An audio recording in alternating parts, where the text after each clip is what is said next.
Bom dia novamente, meus irmãos, que bom tê-los aqui. Hoje nós vamos dar continuidade nas cartas às igrejas do Apocalipse. Hoje nós falaremos sobre a igreja de Tiatira, a quarta igreja das 7 igrejas do Apocalipse. Então, convido os irmãos a abrir a palavra de Deus lá em Apocalipse capítulo 2. Nós leremos os versículos de número 18 ao versículo de número 29. Apocalipse 2, 18 a 29.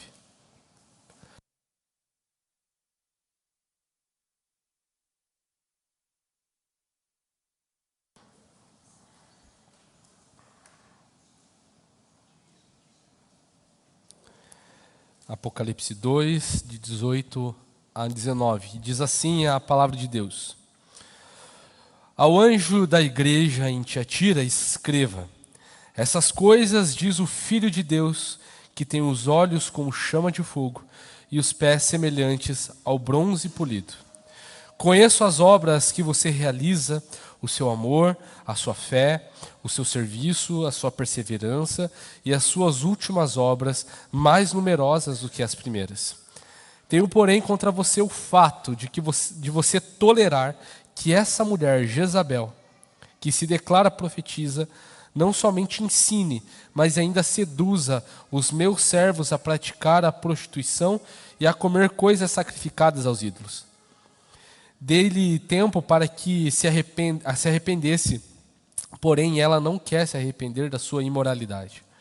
Eis que farei com que fique acamada e trarei grande tribulação aos que com ela adulteram, caso não se arrependam das obras que ela incita. Matarei os seus filhos e todas as igrejas saberão que eu sou aquele que sonda mentes e corações, e retribuirei a cada um de vocês segundo as suas obras. Digo, porém, aos demais de Tiatira, a todos aqueles que não seguem essa doutrina e que não conheceram, como eles dizem, as coisas profundas de Satanás, não porei outra carga sobre vocês. Então somente conservem o que vocês têm, até que eu venha. Ao vencedor que guardar até o fim as minhas obras, eu lhe darei autoridade sobre as nações. E com cetro de ferro as governará e as reduzirá a pedaços, como se fossem objetos de barro. Assim como também eu recebi a autoridade de meu Pai, eu lhe darei ainda a estrela da manhã. Quem tem ouvidos, ouça o que o Espírito diz às igrejas. Vamos orar mais uma vez? Bondoso e querido Deus, te louvamos por esse momento de aula, consagramos esse momento a Ti, a fim de que o Senhor fale aos nossos corações, ministre aos nossos corações, e que o Teu texto aqui lido, Pai, da mesma forma como o Senhor falou com a igreja lá do passado, Pai, com a igreja de Tiatira, que o Senhor confronte o nosso coração diante das coisas que estão desagradando, Senhor. Sê conosco, abençoe esse tempo, que nós saiamos daqui, Pai, cada vez mais capacitados pelo poder do Seu Santo Espírito. Te louvamos em nome do Senhor Jesus. Amém. Meus irmãos, como nós temos visto, nós iniciamos o Apocalipse e nós já estamos numa, digamos, segunda parte, por assim dizer, que são as 7 igrejas do Apocalipse. E hoje nós estamos vendo a quarta igreja, que é a igreja de Tiatira, né? A igreja de Tiatira, ela, dentre outras igrejas, como a igreja de Éfeso, de Pérgamo e de Sardes, é uma igreja que não apenas recebe elogios, mas que recebe críticas, e que são importantes e que também comunicam não apenas a igreja local de Tiatira, as 7 igrejas locais ali que o apóstolo João está falando aqui, né? Jesus, na verdade, por intermédio do apóstolo João, mas também fala com nós hoje, fala com as igrejas de todos os tempos. E é interessante ver que o Apocalipse, ela é a revelação de Deus, primeiramente para a sua igreja, sobre as coisas que Deus vai fazer no mundo, né? Coisas que Deus está fazendo no mundo, né? O Apocalipse, ao meu ver, é uma carta de amor de Deus, do amor de Deus para com a sua igreja, de forma que ele revela primeiramente ao seu povo escolhido, e que nós devemos, com certeza, glorificar o nome de Deus e nos alegrarmos junto com ele diante dessa verdade revelada, né? E nós devemos entender que nós, como Igreja de Jesus, muitas vezes nós alegramos o coração de Jesus, mas também muitas vezes nós entristecemos o coração de Jesus. E nós precisamos olhar para uma carta como essa e entender o perigo que é de tolerar certas práticas no nosso meio. E nós precisamos, sim, estar atentos, né? Então, aqui nós vemos que Tiatira, ela é a maior carta. De todas as 7 cartas, ela é a maior carta escrita dentre essas 7 igrejas, por assim dizer, né? Mas antes de nós falarmos dessa exortação propriamente dita, do que nós acabamos de ler, é interessante nós termos um panorama de onde está situada a igreja de Tiatira, que obviamente é na cidade de Tiatira. Então essa cidade, dentre as que a gente já viu aqui até agora, Éfeso, Esmirna e Pérgamo, essa igreja ela não tem tanta influência, essa cidade não tem tanta influência assim em relação a essas últimas 3 que nós já vimos, né? Então ela é menos importante das cidades de onde estavam as 7 igrejas, mas é a carta que a igreja de Tiatira recebe é a mais extensa, né? Ou seja, Jesus ele está falando com uma cidade, com uma igreja que está numa cidade que é considerada de menos importância, falando sobre coisas muito importantes. Coisas que gastam um certo tempo, fala sobre assuntos mais delicados aqui, né? Isso mostra como Jesus ele se preocupa, de como Jesus ele não menospreza o fato de sermos muitas vezes pequenos, mas que Jesus de tal modo ele tem relacionamento e ele exalta também os pequenos, né? Então as promessas que a igreja aqui recebe, a igreja de Tiatira recebe, são promessas maravilhosas também, mesmo diante da crítica que ela recebe, né? Então, a cidade aqui de Tiatira, ela tinha uma característica muito comercial, muito comercial. O comércio em Tiatira era basicamente de púrpura, comércio de púrpura, que era um tipo de tinta, de tingimento roxo, né? Tinturaria também, né, de um modo geral, vestuário, produção de muitas roupas de lã, olheiros, né, tipo fazer objetos com barro, né, propriamente dito, e também trabalhos de bronze, né, muitos trabalho feito com bronze ali que tinha nessa cidade, né? Então é púrpura, tinturaria, vestuário, olaria e também trabalhos em bronze. E cada setor desses tipos de trabalho tinha um tipo de padroeiro, por assim dizer, um tipo de padroeiro, um deus guardião. Ou seja, se nós olharmos para a nossa realidade hoje, nós podemos ver uma certa,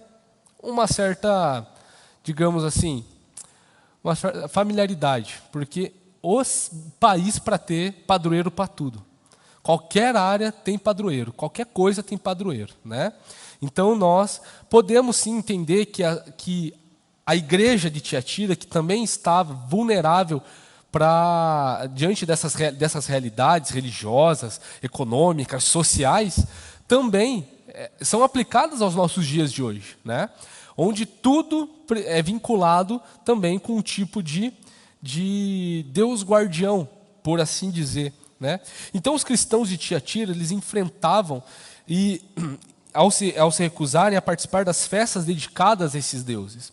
E a gente já falou algumas vezes aqui nas outras igrejas de que o participar das festas pagãs era praticamente sinônimo de estar bem na sociedade.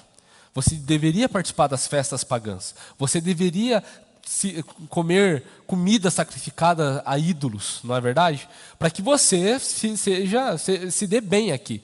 E os cristãos dessas igrejas muitas vezes passavam por perseguição por dizer não a essas práticas. Então, quem nasce em Tiatira é o quê? Os tiratirenses? Os tiratirenses, eles estavam ali então debaixo desse contexto social, econômico, religioso, e nós podemos ver qual que é o tipo de tentação que os crentes de Tiatira estavam passando, né? Então, nós, ao saber dessas informações, nós podemos já ter uma base de como que funcionava e daquilo que os crentes enfrentavam ali em Tiatira.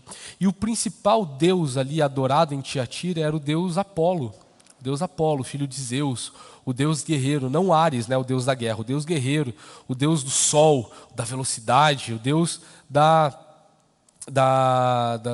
beleza, também assim, dizendo dessa forma. E a gente vai ver de como Jesus ele se apresenta aos crentes em Tiatira, e de como Jesus ele confronta essas questões, de como Jesus ele se apresenta também como um justo juiz, né? E diz assim a palavra de Deus no versículo 18: ao anjo da igreja em Tiatira escreva, anjo aqui é o pastor da igreja, né? A gente já viu isso várias vezes. Essas coisas diz o Filho de Deus. Essa aqui é o único registro em Apocalipse onde Jesus ele é apresentado como Filho de Deus. A gente só vai ver aqui Jesus se apresentando como Filho de Deus. E isso aqui designa a autoridade e a posição exaltada de Cristo, né? Isso também combate a ideia religiosa de Apolo, que era um filho de Zeus, que era o deus dos deuses, né? Então, Jesus ele está se apresentando aqui como Filho de Deus, também para dizer, olha, não existe outro Deus além de mim, não existe Apolo, existe o Filho de Deus, que sou eu, Jesus Cristo. Então, Jesus ele se apresenta dessa forma, de uma forma proposital, Jesus ele também se apresenta na sequência, diz o Filho de Deus, que tem os olhos como chama de fogo. A gente vai ver essa relação ali no versículo 23, do que significa os olhos com chama de fogo, né? A gente já viu isso no capítulo 1, quando Jesus ele se apresenta ao apóstolo João. O apóstolo João ele descreve como ele viu Jesus, e uma das características que ele vê em Jesus é que Jesus tem os olhos como de fogo ali e os pés de bronze reluzente, né? Bronze polido. E são duas características que nós vemos aqui também, né? Então, essa terminologia, olhos como chama de fogo, ela tem um sentido de que Jesus está dizendo, eu percebo tudo, eu sei de tudo, eu vejo tudo, eu sei de tudo, eu consigo ver não apenas as coisas superficiais, mas eu consigo ver as coisas mais profundas e íntimas do coração de vocês. Eu sou esse que tem os olhos como de fogo, que por onde passa não sobra nada, eu consigo ver qual é a pureza e qual que é a impureza de cada um de vocês aqui.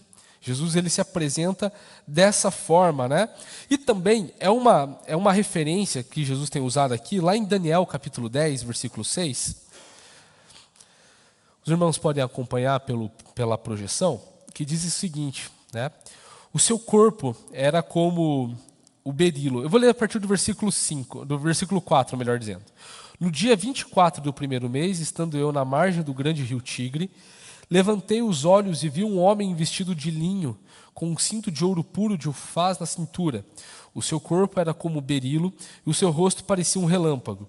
Os seus olhos eram como tochas de fogo, os seus braços e seus pés brilhavam como bronze polido, e a voz das suas palavras eram como o barulho de uma multidão. Aqui Daniel está tendo uma visão, né?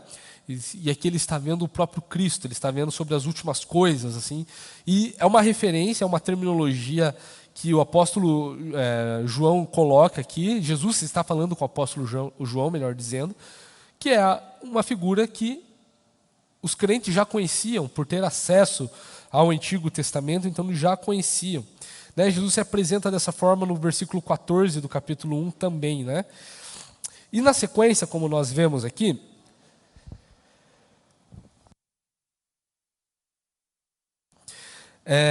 Jesus ele se apresenta como aquele que tem os pés semelhantes ao bronze polido. Nós, quando estávamos falando lá no capítulo 1 sobre essas características de como Jesus ele se apresenta a João, quando nós falamos sobre os pés de bronze polido, nós devemos ter o pensamento de que isso significa que Jesus está não apenas dizendo que ele é o juiz, né, porque os pés, ele tem o símbolo ali de esmagar, a gente vê isso lá em Apocalipse 14, essa terminologia é um símbolo também de juízo. O bronze, ele também é um instrumento de guerra, né, ele é um instrumento, não, ele é um material dos instrumentos de guerra, das armas e tudo mais, era um dos metais mais usados na antiguidade para forjar espadas, forjar escudos e tudo mais. E os pés aqui, ele também tem um sentido também de velocidade. Ou seja, Jesus ele está se apresentando como justo juiz que traz a sua justiça com ação, atividade, execução de seus intentos, como se fosse um guerreiro veloz, né?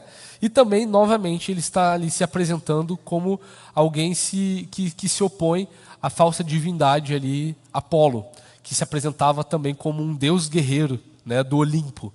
Então, Jesus ele se apresenta como aquele que é justo, como aquele que também conhece os corações e que traz a sua justiça com velocidade.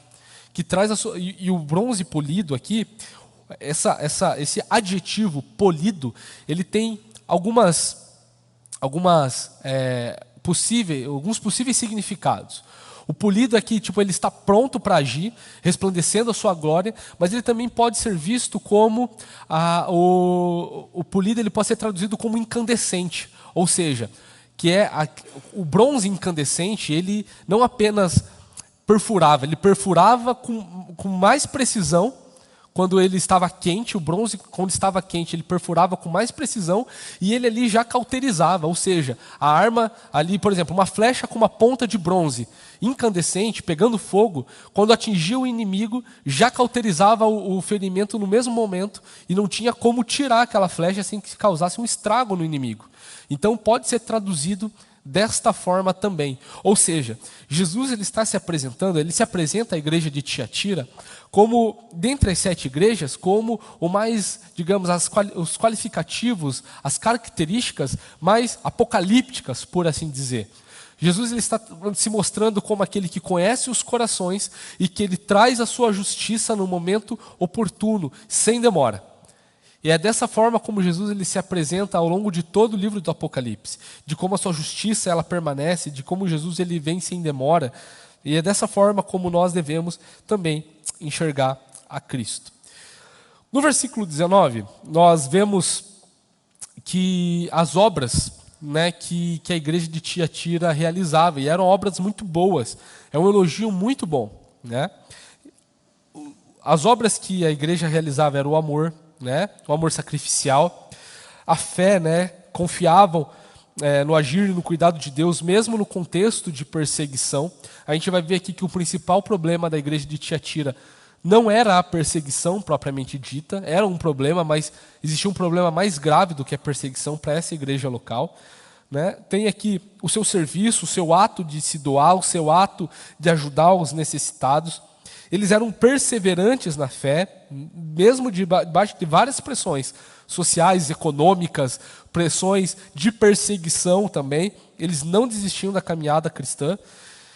E também um elogio mais formidável aqui é que as suas últimas obras são mais numerosas do que as primeiras. Ou seja, era uma igreja que frutificava, era uma igreja muito boa. Era uma igreja que não apenas falava, mas fazia. Era uma igreja que dava muitos frutos, cada vez mais.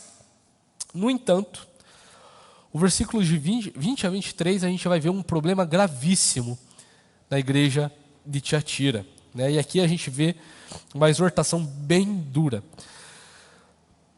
O principal risco dessa igreja ela não era a perseguição. Não era um problema externo, mas era um problema interno. Aqui nós vamos ver nos versículos de 20 a 23 que existia uma mulher que Jesus ele chama ela aqui simbolicamente de Jezabel. Né? Jezabel nós encontramos lá no primeiro livro dos reis e também no segundo livro dos reis, quais eram as suas práticas, né? E que Jesus chama essa mulher de Jezabel justamente pelas práticas que verdadeira Jezabel, lá do Antigo Testamento, praticava. Convido os irmãos a abrir lá em segundo livro dos Reis. Segundo livro dos Reis.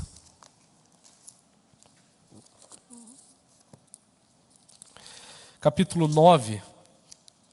Aqui Jezabel já havia sido morta, né? Mas aqui a gente tem uma lembrança de como eram os hábitos, as atitudes de Jezabel. Segundo livro dos Reis, capítulo 9, versículo 22, diz o seguinte: Ao ver Jeú, o rei Jorão perguntou: Jeú, você vem em paz? Ele respondeu: Que paz, se ainda continuam as prostituições de sua mãe Jezabel e as suas muitas feitiçarias? Ou seja, Jezabel, ela não apenas perseguia os profetas no Antigo Testamento, na época de Elias e de Eliseu, né? Mas também ela promoveu ali, junto com seu marido, o rei Acabe. Rei Acabe, ele era o rei de Israel, do reino do norte. Jezabel, ela era uma mulher gentia, né? Que veio de outro país, e que trouxe ali no meio do povo de Deus, de uma forma oficial, o culto a Baal. E parte do culto a Baal, que era o deus da fertilidade no Oriente Médio, naquela época, o deus caldeu da fertilidade, parte da forma de adoração a esse deus era cultos sexuais, com relações sexuais. Então, quando Jesus ele chama essa mulher de Apocalipse 2, da igreja de Tiatira, de Jezabel, tem esse significado, de que não apenas era uma mulher que levava crentes à prostituição, e daqui a pouco a gente vai ver um pouco de como que funcionava, qual que era o modo de agir, o modo de operar dessa mulher chamada aqui simbolicamente de Jezabel, de como que ela persuadia os crentes como ela engabelava os crentes ali a cair nessas tentações, né? Então nós vemos que o problema dessa igreja, então, não era as boas práticas. O problema dessa igreja era tolerar os maus ensinos, apesar de que dela estar crescendo em amor e em fé. Então, Jezabel, ela seduzia, ela instigava, ela convencia, ela induzia, ela se chamava profetisa, né? Aqui no versículo 20, fala que ela se declara profetisa, mas ela também ensinava e ela seduzia os servos a praticar a prostituição e a comer coisas sacrificadas aos ídolos. Esse era a finalidade dessa mulher ali, né? Que a gente não sabe qual é o nome, mas Jesus chama ela dessa forma, fazendo referência ao Antigo Testamento, porque ela tinha um modo muito parecido com a Jezabel original, lá de 1ª e 2ª Reis, né? Então essa mulher, ela atuava em Tiatira, ela se dizia ser profetisa, ela dizia que tinha revelações especiais da parte de Deus e que isso era entendido como ela sendo vista como um tipo de mestre ou algum tipo de autoridade na igreja em Tiatira. E aqui a gente pode ver um contraste muito grande entre a igreja de Éfeso e a igreja de Tiatira.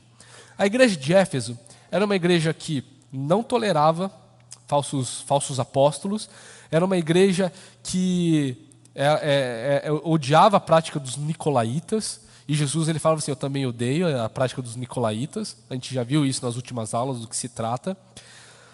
Vocês são muito bons na doutrina, na teologia, mas vocês abandonaram o primeiro amor. A igreja de Tiatira era o contrário. As suas obras são maiores do que as primeiras. Vocês são... Eu amo o amor que vocês têm, a sua fé, o seu serviço, a sua perseverança, mas vocês estão deixando chegar falsos ensinos aqui na igreja, através de uma profetisa chamada Jezabel. Então existe esse contraste entre essas duas igrejas, entre Éfeso e Tiatira. E a gente vai ver também que Esmirna também tem um contraste com Laodiceia. E só lembrando aqui, um parênteses aqui, porque daqui 3 semanas a gente vai ver Laodiceia, e a gente vai ver também mais um contraste entre as igrejas, né? Então existia aqui no contexto como nós vimos aqui agora há pouco, existia uma necessidade de se envolver com a sociedade. As pessoas precisavam se envolver de uma forma muito direta e de uma forma muito constante com a sociedade, né? Então, boa parte do desenvolvimento com a sociedade, justamente porque tinha o padroeiro da púrpura, tinha o padroeiro da olaria, tinha o padroeiro lá da tecelaria, tinha o padroeiro lá do bronze.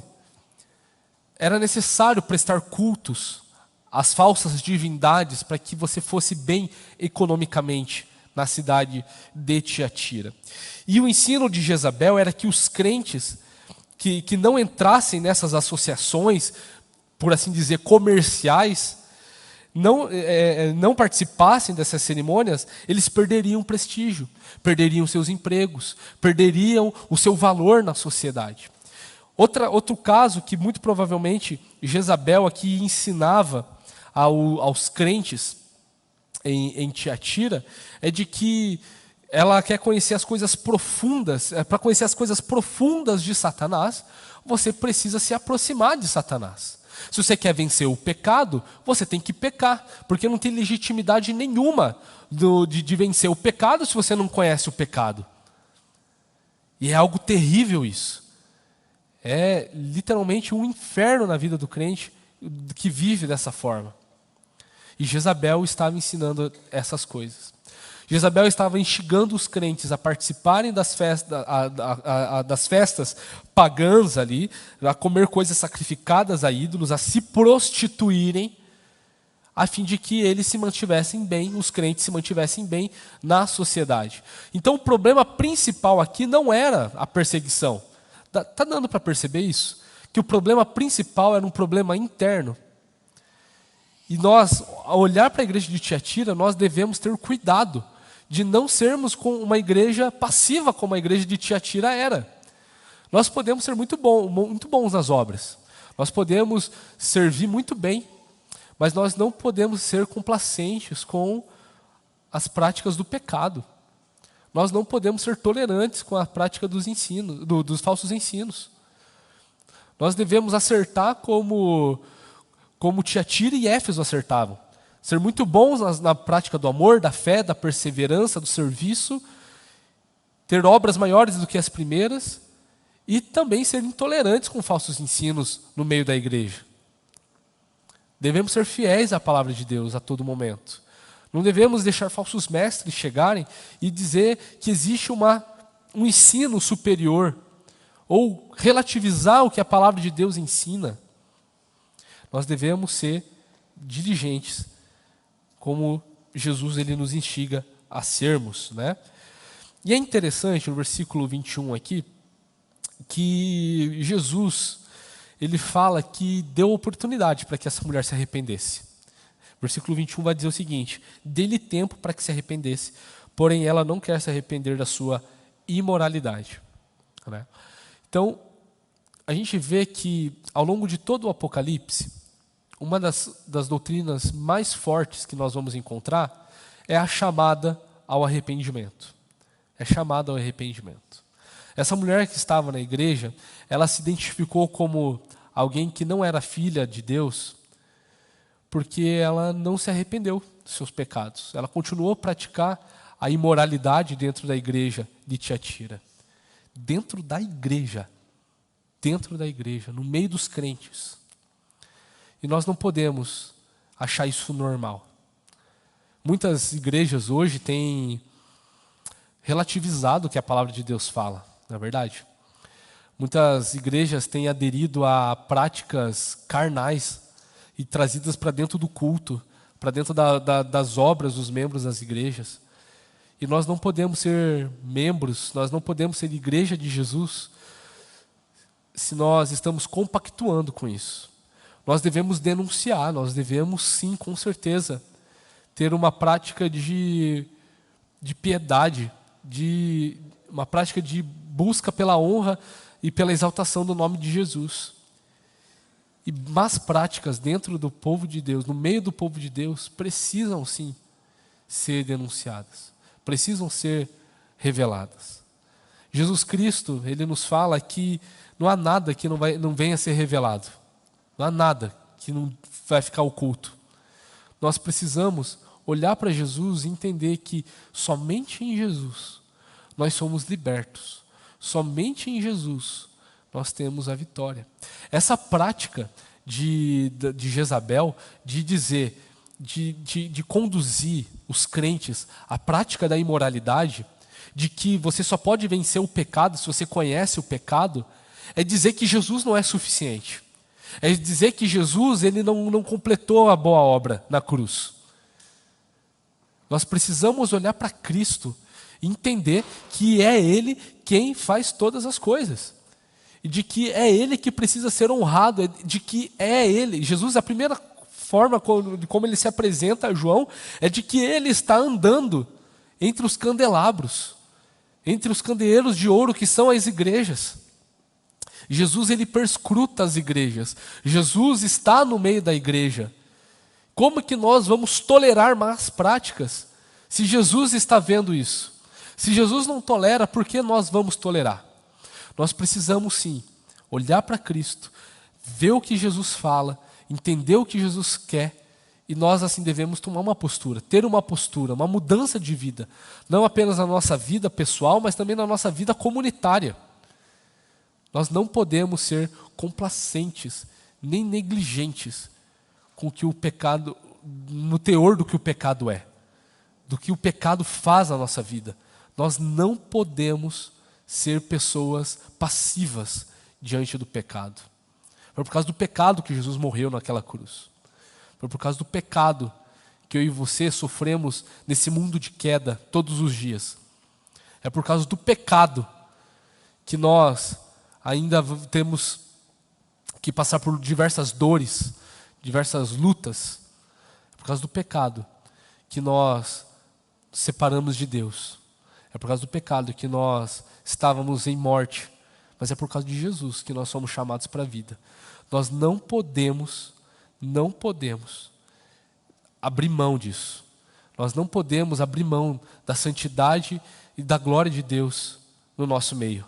Não podemos. Nós devemos ser diligentes no que diz respeito a essas coisas tão santas, tão puras. E o versículo 22, ele deixa muito evidente, Jesus ele coloca um contraste, ele fala que vai deixar Jezabel aqui acamada, né? E é interessante que esse sentido de colocar de cama, né, Jezabel aqui, ela tem um sentido de realmente de humilhar essa mulher. Ou seja, a cama, o leito, que antes era o lugar de prazer para essa mulher, agora seria um lugar de enfermo. Agora não seria mais um lugar de prazer, seria um lugar de dor para ela, né? Por conta dessa imoralidade que ela praticava e instigava os crentes em Tiatira a praticar, né? E é interessante de que esse castigo não vai somente para ela. O castigo ela também vai ser sobre aqueles que com ela adulteraram. E que existe ainda um chamado de arrependimento para esses que ainda não se arrependeram. Ou seja, nós não podemos cair naquela falsa mentira que nós muitas vezes queremos contar para nós mesmos, de que, eu só fiz isso porque fulano fez aquilo, né? Por exemplo, quando um membro de uma igreja que não serve fielmente a Jesus Cristo. Se o pastor daquela igreja, se o ministro, se o sacerdote daquela igreja faz isso, é ele quem vai prestar contas para Deus, eu não. Jesus está dizendo que se nós compactuamos com essas más práticas, nós também somos culpados com isso. O problema de Tiatira era a passividade. E Jesus deixa muito claro de que quem é passivo às más práticas é cúmplice. Está fadado também a mesma condenação, a mesma tribulação, como Jesus mesmo coloca aqui no versículo 22. Então nós precisamos ter cuidado. Nós não devemos apenas identificar os lobos no nosso meio. Nós precisamos extirpar isso do nosso meio. Nós devemos chamar essas pessoas ao arrependimento. Nós também devemos, se isso não der certo, nós devemos extirpar, porque Jesus vai cobrar da gente tolerar más práticas no meio da igreja. Jesus, ele não é injusto. Jesus, ele não é bobo. Jesus, ele é o justo juiz, que tem os olhos de fogo, que perscruta os corações e que traz juízo com velocidade e com dureza, como um guerreiro pronto para guerrear.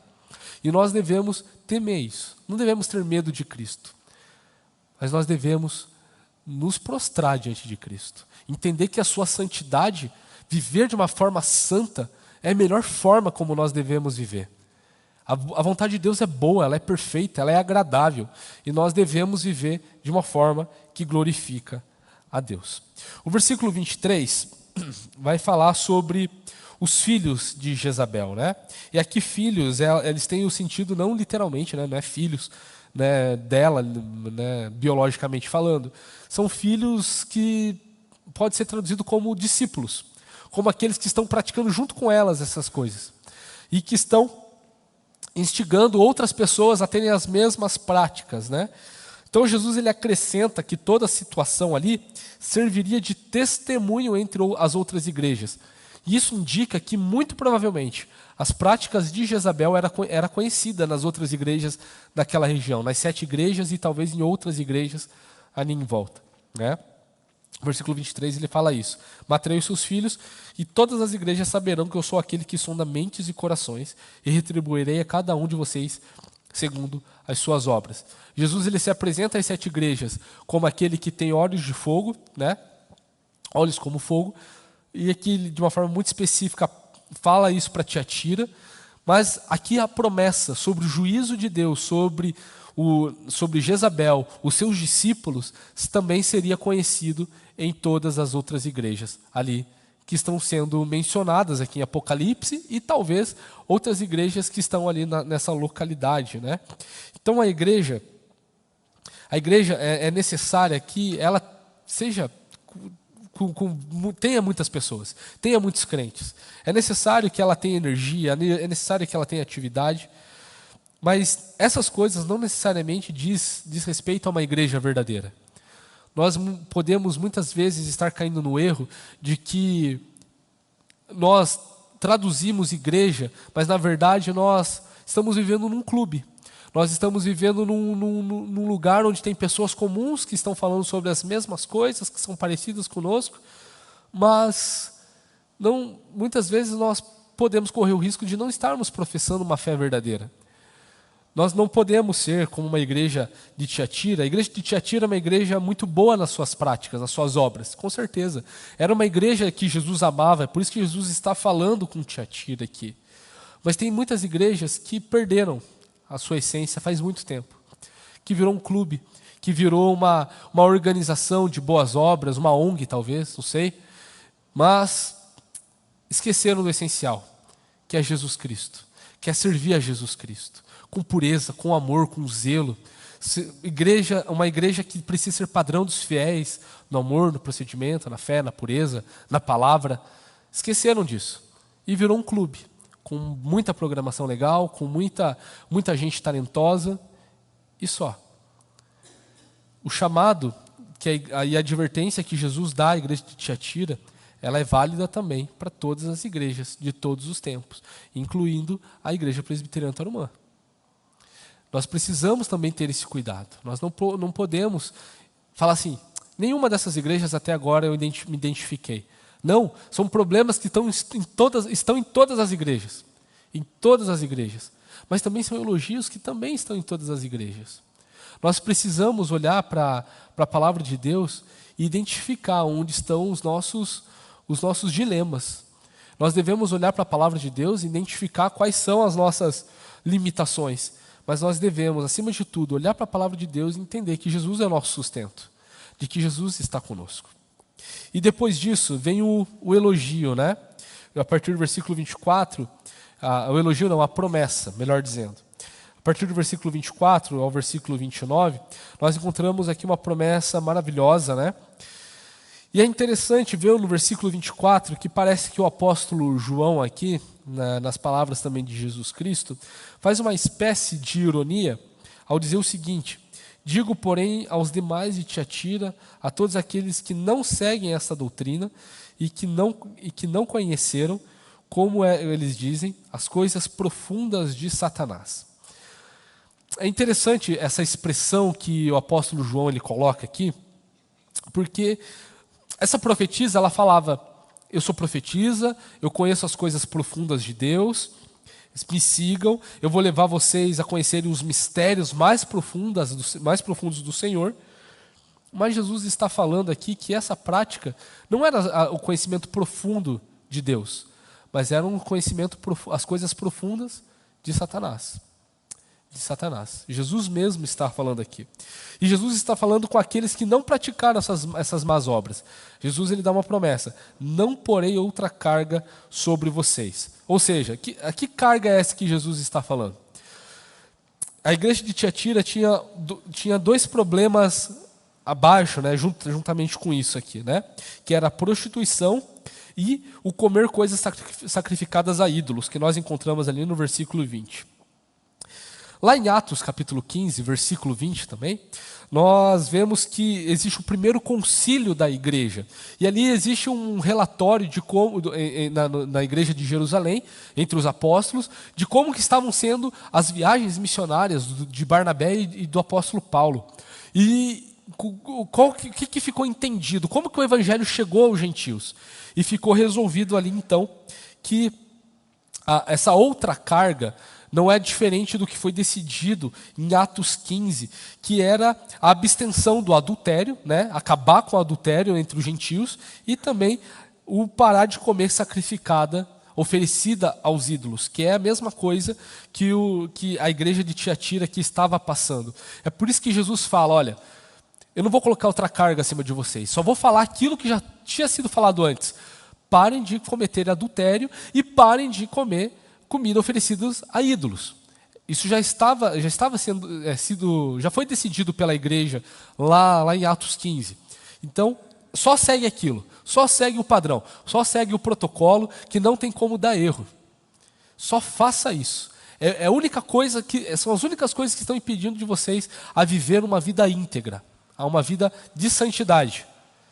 Então, isso vai fazer com que a fé de vocês, o amor de vocês, o serviço, a perseverança e as práticas das boas obras só sejam mais enaltecidas, só glorifiquem mais o meu nome. Parem com a prostituição e parem com o comer de comida oferecida a ídolos. E está tudo bem. O versículo 25, ele dá aqui também a ideia de que tão somente conservem o que vocês têm até que eu venha. De que as primeiras obras ali, que foram faladas no versículo 19, estavam, olha, poxa, tá massa, continue assim, tá tudo certo. Continue sempre aprimorando, cada vez mais. Amem mais, pratiquem, que a fé de vocês seja cada vez melhor exercitada, que vocês vivam de uma forma íntegra todos os dias, sirvam cada vez mais, mesmo nesse momento de perseguição que vocês estão vivendo aí fora. Isso daí, mantenham o que vocês têm. Mantenham o que vocês têm. Ou seja, a igreja de Tiatira, nessas boas obras, estavam 100% alinhados com o coração de Jesus Cristo. 100%. Jesus ele ressalta isso. Tão somente conservem o que vocês têm até que eu venha. Não é até vocês pararem de comer comida sacrificada a ídolo e pararem de adulterar. Não, até que eu venha. Continuem fiéis no amor, na fé, continuem fiéis no serviço, continuem fiéis na perseverança, na prática das boas obras, até que eu venha. Está tudo certo, é assim que vocês têm que se manter. As outras igrejas têm que aprender isso com vocês, principalmente Éfeso, que esqueceu do primeiro amor, né? Mas vocês estão de parabéns com isso, vocês entenderam, vocês são meus filhos por conta disso. E o versículo 26, ele vai ali usar a expressão ao vencedor, que é essa promessa final, né? Ao 26 e 27, que as palavras de Jesus aqui, eles demandavam a fé que triunfaria sobre a oposição, o engano e a tentação. Ao vencedor que guardar até o fim as minhas obras, eu lhe darei autoridade sobre as nações. Eu quero convidar os irmãos a abrir a palavra de Deus em Salmos, no capítulo 2. Salmo capítulo 2. A gente vai ler o versículo de 8 a 9. O versículo 27 aqui, rapidão, do Apocalipse 2, diz o seguinte: e com cetro de ferro as governará e as reduzirá a pedaços, como se fossem objetos de barro. Lá em Salmos, lá no Salmo de número 2, versículos 8 e 9, diz o seguinte: peça e eu lhe darei as nações por herança e as extremidades da terra por sua possessão. Com uma vara de ferro vocês as quebrará e as despedaçará como um vaso de oleiro. Aqui, esse salmo, ele é um salmo messiânico. Ele está falando sobre a vinda de Jesus, sobre Jesus ele ser esse comandante, sobre ser esse rei supremo, sobre ser aquele que governará as nações com um cetro de ferro. E aqui Jesus ele está prometendo a igreja fiel, a igreja que perseverar até o fim, de que essa autoridade, essa autoridade que é a mesma palavrinha que Jesus ele usa lá em Mateus 28, quando ele fala que toda autoridade me foi dada nos céus e na terra, né? E nisso ele comissiona a igreja a pregar o evangelho. Essa autoridade, que é a autoridade de governar as nações, nós podemos entender que sim, Jesus ele compartilha isso com a igreja, né? A pregação do evangelho, ela tem uma aproximação muito estreita entre essa autoridade de Cristo e o reino de Cristo aqui na terra, né? É por isso, né, só um parênteses aqui, é por isso que nós novamente defendemos o fato de que o reino de Deus ele se destaca pela pregação do evangelho e pelo selo do Espírito Santo que existe na vida do crente, de que nós somos sacerdotes e reis juntamente com Jesus aqui. É por isso que nós defendemos que o reino de Deus já se iniciou, que o reino de Deus agora está a caminho da consumação final. É o já e o ainda não, né? Então, nós podemos ter a certeza de que a fidelidade da igreja, de que a pregação do evangelho, de que essas boas obras praticadas aqui, que são mencionadas na igreja de Tiatira, elas estão relacionadas a essa autoridade que é de Jesus, que é esse mesmo Jesus que governa com cetro de ferro. E Jesus está falando aqui no versículo 27 de que com cetro de ferro as governará e as reduzirá a pedaços como se fossem objetos de barro. Literalmente está escrito lá no Salmo de número 2, versículo 9. Né? Juntamente com Cristo, nós estamos regendo as nações nesse aspecto.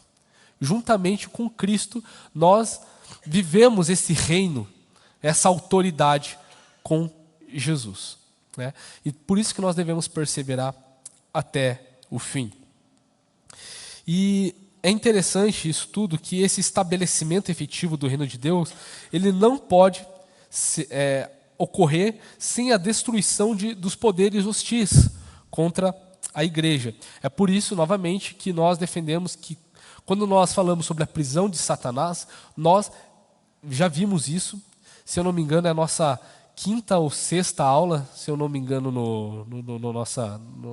ao longo dessa série de Apocalipse, onde nós falamos que a prisão de Satanás está ligada intrinsecamente com a pregação do Evangelho. Satanás ele está preso, ele está detido nesse aspecto, para não mais enganar as nações, porque o Evangelho ele foi comissionado.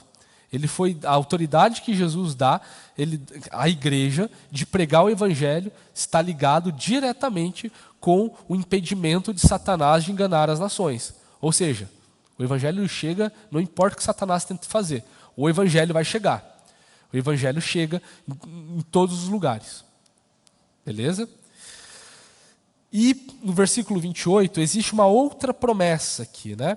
Assim como também eu recebi a autoridade de meu Pai, isso em relação ao Salmo de número 2, né? Capítulo 2, versículo 8 e 9, né? Essa autoridade que Jesus ele recebe do Pai, e eu lhe darei ainda a estrela da manhã.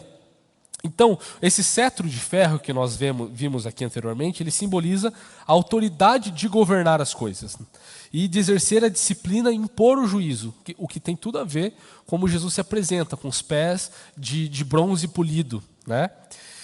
E os seguidores de Jesus, eles participam desse triunfo de Jesus sobre as nações, sobre aqueles que não conhecem a Cristo. E essa estrela da manhã que é mencionada aqui, Jesus ele faz uma aplicação a si mesmo, lá no capítulo 22, versículo 16. Jesus ele se chama de a estrela da manhã, mas também existe uma conexão sutil entre esse texto que nós vimos em Salmos e também com uma profecia lá em Números, capítulo 24. Eu vou abrir aqui para ler junto com os irmãos. Números, capítulo 24, versículo 17.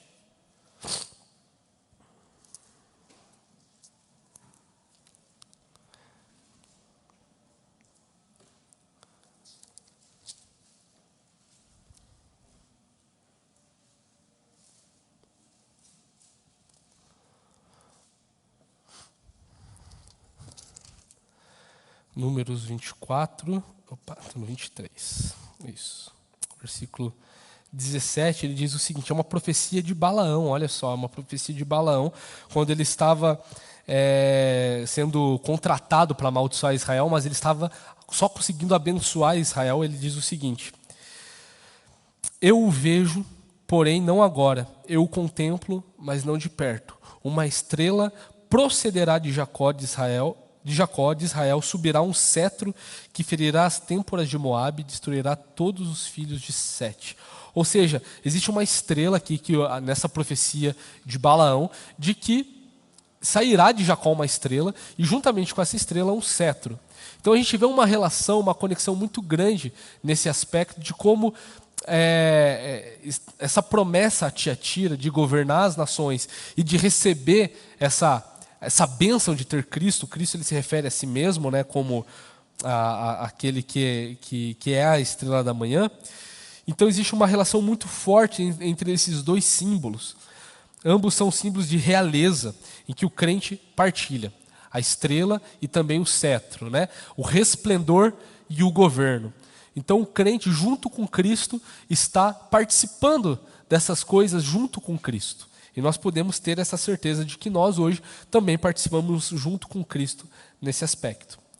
E no versículo 29 é interessante, eu não sei se os irmãos perceberam em relação às outras cartas até aqui, de que essa frase, essa expressão que nós encontramos no versículo 29, geralmente vem antes.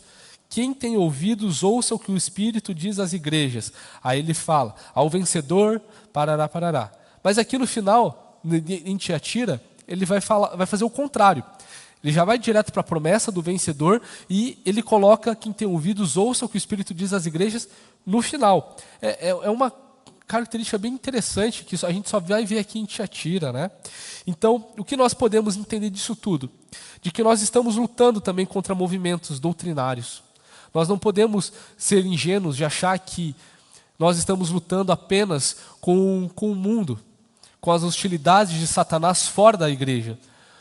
Nós devemos também ser cuidadosos de que até mesmo dentro da igreja pode existir coisas ruins, doutrinas enganosas, falsos mestres, falsos ensinos. E nós devemos ter cuidado quanto a isso. Eu lembro sempre dessa questão de ensino do que a gente vê lá em Atos 17. A gente vê que os bereanos, eles estavam ouvindo dos apóstolos a pregação do evangelho e mesmo ouvindo dos apóstolos, os bereanos eles consultavam as escrituras para ver se tudo aquilo que os apóstolos estavam falando batia com as escrituras. E por conta disso eles eram chamados de mais nobres do que os tessalonicenses, que era um lugar onde Paulo tinha pregado antes, né? Então os bereanos eles tinham essa característica de serem nobres, porque eles consultavam as escrituras para ver se, será que é isso mesmo? Vamos ver o que a palavra de Deus fala. Nós devemos ter essa postura. Nós devemos ter a postura de Tiatira, de sermos bons na prática do amor, da fé, na perseverança, no serviço, nas boas obras, cada vez mais frutificando. Nós devemos ser assim, mas nós não podemos esquecer daquilo que Quem está à nossa frente? Quem é o nosso Senhor? De quem é o nosso Rei? Com quem nós estamos governando? Que é Jesus Cristo. Nós devemos olhar para Jesus Cristo em todos os momentos. Jesus Cristo, ele fez a obra completa. Nós não podemos cair no engano de que nós precisamos experimentar do pecado para falarmos contra o pecado, para lutarmos e vencermos o pecado. Você não precisa ser um mentiroso, ser um adúltero, para que você vença a mentira e o adultério. Você não precisa ser um preguiçoso para que você vença a preguiça. Nós podemos ser vitoriosos já, porque nós temos Jesus Cristo. Nós não precisamos ter uma prática ruim para que nós possamos então ter motivos para vencer uma prática ruim. Nós temos Jesus Cristo, que já venceu por nós. E nós não podemos cair na tentação de nos amoldarmos com as práticas mundanas. Os crentes de Tiatira, ao ouvir Jezabel, estavam com medo de perder seu prestígio na sociedade. Estavam com medo de não serem mais tão bem aceitos como eles provavelmente ouviram falar o que aconteceu com a igreja de Esmirna, que estavam perdendo até propriedades por falarem não à adoração aos falsos deuses. Os crentes em Tiatira estavam com medo de perderem o prestígio, o seu status na cultura, no meio da cultura. Estavam aderindo, sim, ao comer comidas sacrificadas a ídolos, às festas de prostituição que eram consagradas a esses falsos ídolos. E nós devemos, sim, ter em nosso coração de que nem tudo é bom. Nós devemos ter no nosso coração de pensar o que Jesus faria, de pensar de como que é o nosso modo de viver, de pensar que a nossa carreira ela não é simplesmente ter um cargo superior do nosso colega, a nossa carreira não é ter uma vida de boa estabilidade. A nossa carreira principal e única, na verdade, é exaltar o nome de Jesus Cristo. Essa é a nossa carreira, essa é a carreira do crente. Nós não precisamos nos amoldar às práticas mundanas para que nós saiamos bem. Nós precisamos olhar para Jesus a todo momento e entender que o motivo do nosso viver é exaltar Jesus Cristo. E eu quero terminar esse momento lendo uma passagem lá de Marcos, capítulo 8. Marcos, capítulo 8, versículos 34 a 38, que diz o seguinte: Então, convocando a multidão e juntamente os seus discípulos, Jesus lhes disse: Se alguém quer vir após mim, negue a si mesmo, tome a sua cruz e siga-me. Pois quem quiser salvar a sua vida, a perderá. E quem perder a vida por minha causa e por causa do Evangelho, esse a salvará. De que adianta uma pessoa ganhar o mundo inteiro e perder a sua alma? Que daria uma pessoa em troca de sua alma? Pois quem nesta geração adúltera e pecadora se envergonhar de mim e das minhas palavras, também o Filho do Homem se envergonhará dele, quando vier na glória do seu Pai com os santos anjos. Nós devemos olhar para Jesus e esperar essa vinda gloriosa de Jesus, entendendo que a nossa vida pertence a Cristo e nós devemos viver a semelhança de Jesus Cristo. Amém? Alguma pergunta, alguma contribuição, meus irmãos? Microfone, eu não sei onde está o microfone. Está com o presbítero Paulo. Doriana.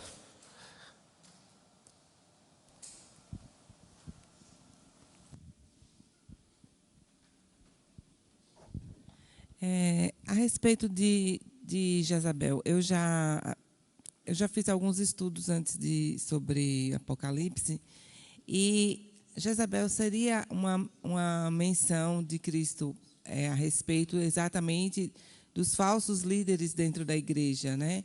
Assim, seria o caso, por exemplo, pessoas que estão dentro da igreja, que se dizem crentes, que estão ali liderando de alguma forma, ou pastores, ou qualquer outro tipo de líderes, mas que eles levam as pessoas a achar que algumas práticas do mundo pode estar dentro da igreja, pode fazer parte da igreja, que não tem pecado nisso, que as pessoas, na verdade, não precisam.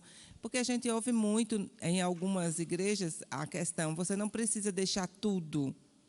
Né? Você não precisa deixar o mundo, na verdade. Você só precisa adequar as coisas do mundo dentro da igreja. Por isso, às vezes, nós vemos assim muitas igrejas muito cheias, porque ali, na verdade, as pessoas fazem o que querem. Não, na verdade, não é aquilo que Deus manda, não é aquilo que Cristo, na verdade, nos ordena a viver. Né? Não é a palavra genuína que é pregada, é aquilo que agrada às pessoas. E aí, em uma desses estudos, a pessoa falou assim, que Jezabel era exatamente uma alusão sobre essas pessoas que levavam o povo de Deus a prostituir, que levavam o povo de Deus a ter outros deuses. Porque a gente tem uma falsa ilusão de que deuses são só imagens, né? Imagens de escultura. Mas nós temos muitos deuses no mundo. Né? E assim, a questão do dinheiro, a questão do trabalho, a questão de vaidade, são deuses que muitas vezes nós cultuamos sem perceber que, na verdade, estamos colocando na frente de Deus, né? Na frente de Jesus. E aí a pessoa, na verdade, fez essa alusão, que seria exatamente isso. E aí eu queria que você falasse um pouco sobre se realmente isso procede ou seria exatamente só uma questão de práticas sexuais. Bom, aqui, de uma forma bem contextual, no contexto imediato da passagem, existia uma mulher que Jesus simbolicamente chama de Jezabel, justamente, né, como propriamente o texto nos diz, que levava outras pessoas a praticarem prostituição e a comer coisas oferecidas a ídolos. Né? Esse era o problema de Tiatira. Né? E essa mulher teve reportado de arrependimento e tudo mais. Enfim, e tinha outros que estavam praticando nisso com ela. Mas não tá distante disso que você falou, não. Né? O contexto onde Tiatira estava e a pregação de Jezabel estava totalmente relacionada com a cultura da época. Ou seja, podem participar, vai lá no culto a Apolo, pratiquem todas essas coisas aqui, que senão vocês vão perder o emprego. Senão vocês vão perder a propriedade de vocês. Não tem problema. Era uma prática muito parecida, era um tipo de... um modo de operar muito parecido com as outras igrejas que a gente já viu até agora, que passavam pelo problema dos nicolaítas, por exemplo, né? A doutrina de Balaão também, que é apostar de Jesus por um momento, só para que você não seja morto. Negue a Jesus por um momento, para que você fique bem. Depois se arrepende, não tem problema. Era isso, mais ou menos. Né? Então era uma prática muito parecida com essa. Era uma adesão da cultura mundana. Né? E quando eu falo mundo aqui, eu não estou me referindo a um aspecto simplesmente cultural, mas é no sentido de um sistema anticristão que ofende diretamente a santidade de Deus. Né? Quando eu falo mundano, é nesse aspecto. Então, existe muito disso hoje. Com certeza, existem pastores que ensinam isso. Você não precisa se desvincular de tudo. Você pode falar sim para algumas coisas, né? Mas como a gente leu aqui na passagem de Marcos 8, né? Negue a si mesmo, tome a sua cruz e me siga. Não era isso que Jezabel ensinava.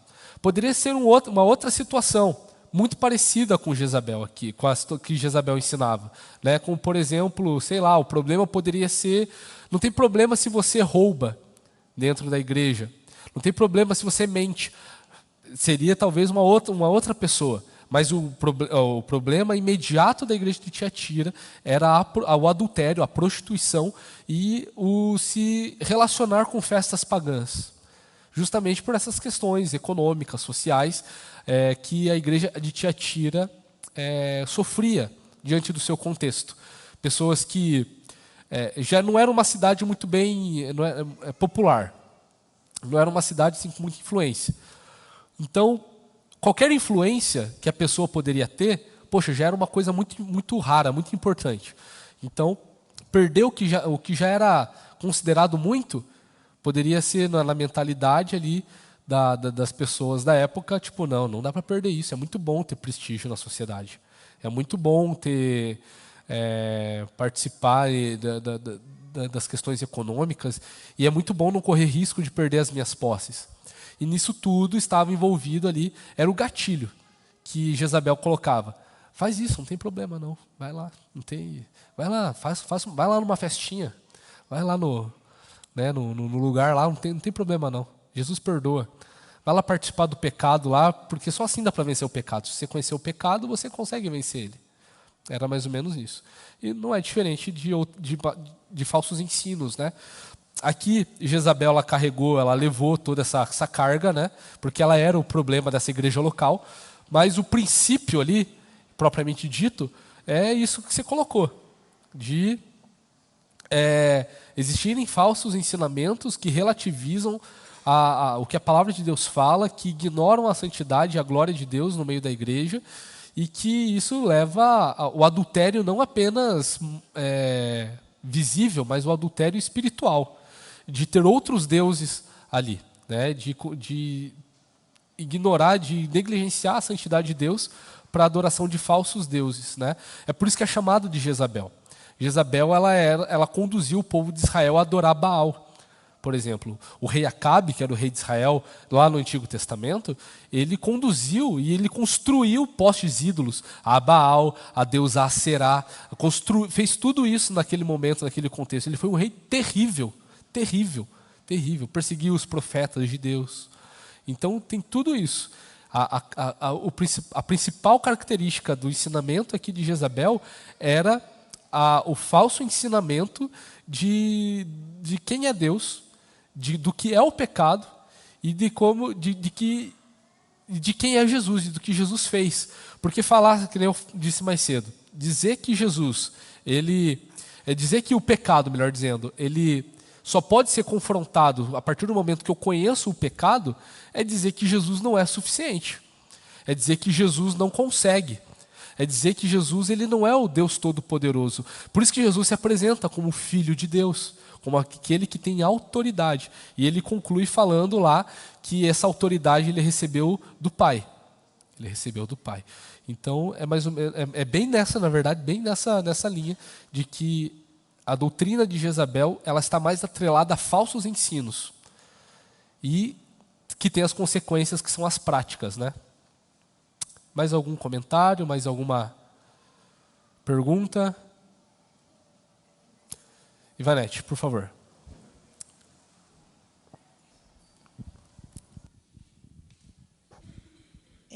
Seria mais ou menos duas perguntas. Essa igreja fundada em Tiatira, a gente vê em Atos 16, 14 e 18, onde se iniciou com Lídia. Seria isso? Essa igreja seria iniciada com Lídia mesmo ali? Muito boa essa pergunta. Lídia, ela foi, lá em Atos 16, quando Paulo chega em Filipos, ele encontra uma vendedora de púrpura, que se chama Lídia. Ela foi a primeira mulher evangelizada na Europa. Então, ela era vendedora de púrpura, muito provavelmente ela era de Tiatira, porque em Tiatira existia esse comércio de púrpura, né? Então, existe essa possibilidade de que foi Lídia que, quando voltou para Tiatira, levou o evangelho para lá. Existe, talvez seja o contato com o evangelho, assim, a teoria mais aceitável, de que foi Lídia que levou o evangelho em Tiatira e de que ajudou a cristianizar a cidade. Muito provavelmente. Aí você fala ali que nós não devemos compactuar com o pecado, com o falso ensino, né, que você nos trouxe, né? Essa regra é para todos os cristãos. Seria a regra, né? Sim, claro. Na verdade, assim, como eu tive uma experiência muito forte com isso, né? Eu convivi 30 anos numa igreja onde eu não poderia falar, né, com o líder ali que aquilo que ele estava pregando era contra o evangelho. Então, eu não poderia trazer isso para a igreja, simplesmente porque eu era uma simples membra. Então, assim, quando eu observei, quando eu vi que eu não podia compactuar com aquele ensino, o que é que eu fiz? Eu saí da igreja. Eu falei, já que a igreja não muda o seu estilo, então eu me mudo dela, né? Isso partiu de mim, né? Então, assim, e você nos trouxe também anteriormente que Jesus odeia as práticas dos nicolaítas, né? Os hereges, né? Então, assim, a gente foi aprendendo certas coisas, eu falei, eu não posso compactuar com isso. Então, essa regra é para todos, isso que eu quero trazer e quero que você me traga para mim essa informação, né? Então, eu não posso compactuar com uma igreja onde traz ensino herege. Né? Tem uma frase muito comum que fala assim, vá na igreja mais próxima da sua casa. Já ouviram essa? Eu já ouvi. Eu assim, não concordo muito. Eu acho que a igreja mais próxima da Bíblia é melhor do que próxima da minha casa, né? Porque é bem isso. É interessante ver que esses ensinamentos é o que o Espírito diz às igrejas. Então, os juízos, as condenações, as promessas, Jesus ele está conversando com as igrejas sobre isso, né? Então, Jesus ele fala que ele odeia a prática dos nicolaítas, que muito provavelmente era negar a Cristo, né, por um momento, só para não morrer. Essa era a prática dos nicolaítas, né, para não ir mal na sociedade e tudo mais. E aqui nós encontramos algo muito parecido, né, para que você coma das coisas aqui sacrificadas a ídolos, participe das festas pagãs, senão você vai ser desprestigiado na sociedade. E muitas vezes a gente consegue perceber que esse tipo de ensino não está distante da igreja do século XXI. Não está. Existem muitas propostas diante de nós que nós devemos confrontar. A igreja ela é o arauto de Cristo aqui no mundo. Nós somos proclamadores, nós somos embaixadores de Cristo aqui no mundo. E nós não podemos compactuar com as obras das trevas. Nós antes éramos as trevas, agora nós fomos trazidos para o reino da luz. E nós devemos viver de uma forma coerente a isso, né? Claro, a igreja de Tiatira era uma igreja amada por Jesus, como eu falei aqui, né? Jesus ele não repreende a igreja, fala assim, olha, vocês estão praticando coisas muito boas, mas dá para melhorar. Não, Jesus ele fala assim, olha, mantenham isso, mantenham. Era uma igreja amada, era uma igreja que só poderia fazer essas boas obras porque Jesus está no meio delas. E é por isso que Jesus ele fala, conheçam suas obras, por Jesus estar no meio, né? Então Jesus ele sabia dessa deficiência de Tiatira, de tolerar falsos ensinos. E o que Jesus ele fala ali? Que ele vai matar os discípulos de Jezabel. Vai colocar Jezabel de cama e vai acabar com os discípulos dela. Porque Jesus ele não tolera isso no meio da igreja. Não tolera. Então, depende muito do contexto onde nós estamos, e muito provavelmente não vale a pena uma briga para tentar, digamos, reformar uma igreja. Às vezes é mais sábio sair daquela igreja, né, procurar uma igreja que biblicamente é coerente, é fiel às Escrituras, né, e se manter ali. Né, porque muito dificilmente, a não ser que seja uma obra de Deus na vida de uma igreja que tenha más práticas, a não ser que seja uma obra de Deus, não tem o que fazer. Não tem. Então, talvez seja assim a forma mais sábia de lidar numa situação assim. Mais algum comentário? Mais alguma pergunta? Temos no YouTube? Temos uma pergunta no YouTube? Aqui, você pode ler para a gente, por favor?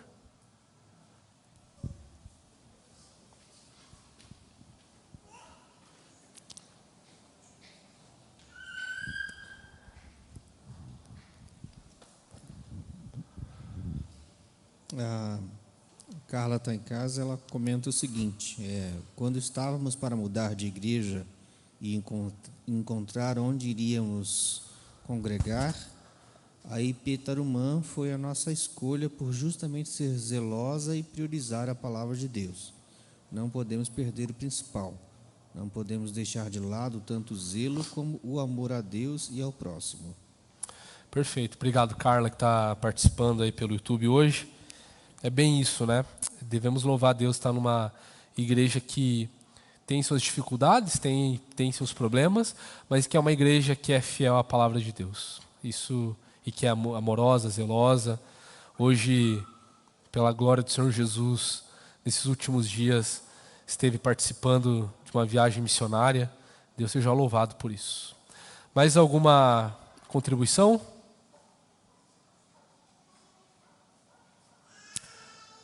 Não? Então, queria pedir para o pastor Patrick nos conduzir numa oração final. Pode ser, pastor? Fazer uma colocação? O senhor, presbítero Paulo? Não esqueçam de continuar orando, que a viagem missionária termina hoje ainda, né? Mas tem a volta. Então eles estão retornando no final do dia. Orem pelos nossos irmãos que estarão em viagem no final desse dia. Muito obrigado, presbítero Paulo, bem colocado. Ó Deus bendito e maravilhoso, nós louvamos o Teu nome, Deus, por causa da Tua bondade, por causa da Tua palavra, por causa das obras maravilhosas que o Senhor promove no nosso meio e em toda a história. Obrigado, Deus, pelas nossas vidas, pelo cuidado do Senhor e nos orientar à luz da Tua palavra, Deus, e nos levar cada vez mais para o centro da Tua vontade e também para cada vez mais perto do Senhor. Nos ajuda, Deus, a compreender a Tua palavra, a trazer ela para o nosso coração, de modo que ela se torne, de fato, Deus, aquilo que a gente pratique, aquilo que seja a nossa identidade.